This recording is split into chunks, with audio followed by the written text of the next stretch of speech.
নমস্কাৰ বন্ধু বান্ধৱীসকল, মোৰ ভিডিঅ'লৈ আপোনালোকক স্বাগতম জনাইছোঁ। আজি মই লৈ আহিছোঁ এটা কেঁকুৰাৰ ৰেচিপি। এয়া হৈছে গোটা কেঁকুৰা। প্ৰথমে মই ইয়াৰ খোলাখিনি এনেদৰে এৰুৱাই ল'লোঁ আৰু এতিয়া খোলাটো পেলাই দিম আৰু ইয়াক ভালদৰে ভাজি ল'ম প্ৰথমে। আৰু মই কেঁকুৰা বনাবলৈ লৈছোঁ, এয়া লৈছোঁ আদা নহৰুৰ পেষ্ট, সৰুকৈ আলু কাটি লৈছোঁ, বিলাহী আৰু পিঁয়াজ।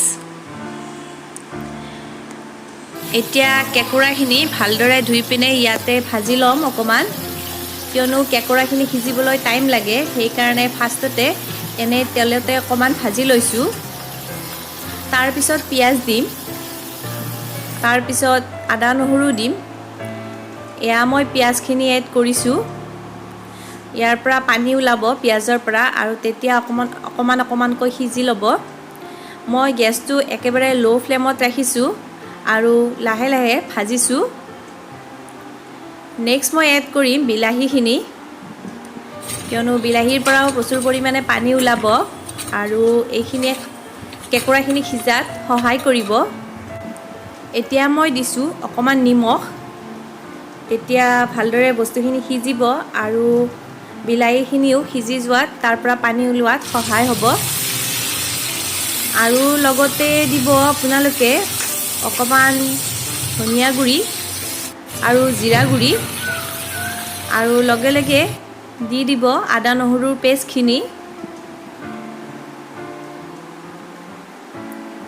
মই ধনিয়া গুড়ি আৰু জিৰা গুড়ি এতিয়ালৈকে দিয়া নাই, এতিয়া দিম। আদা নহৰুৰ পেষ্ট দিয়াৰ পিছত দি দিম।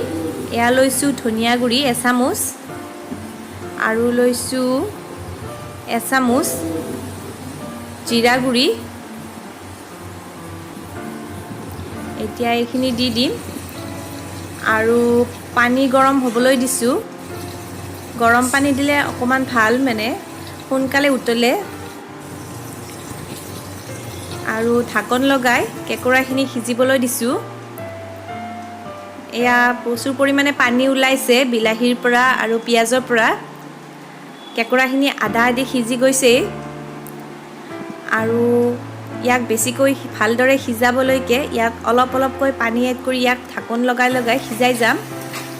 এয়া মই অকণমান পানী এড কৰিছোঁ ভালদৰে সিজিবলৈ, আৰু এতিয়া ঢাকন লগাই দিম।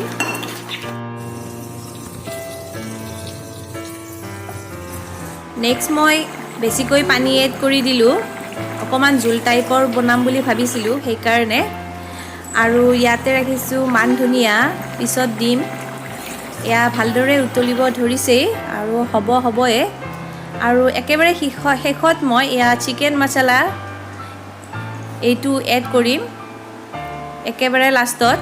এয়া একেবাৰে লাষ্টত মই অকণমান চিকেন মছলা দি দিছোঁ। এয়া হ'বয়ে মোৰ কেঁকুৰা। ধুনীয়া গোন্ধ ওলাইছে। এয়া বনোৱা হৈ গ'ল আৰু এনেদৰে মান ধনিয়া সৰু সৰুকৈ কাটি দিছোঁ মই ইয়াতে।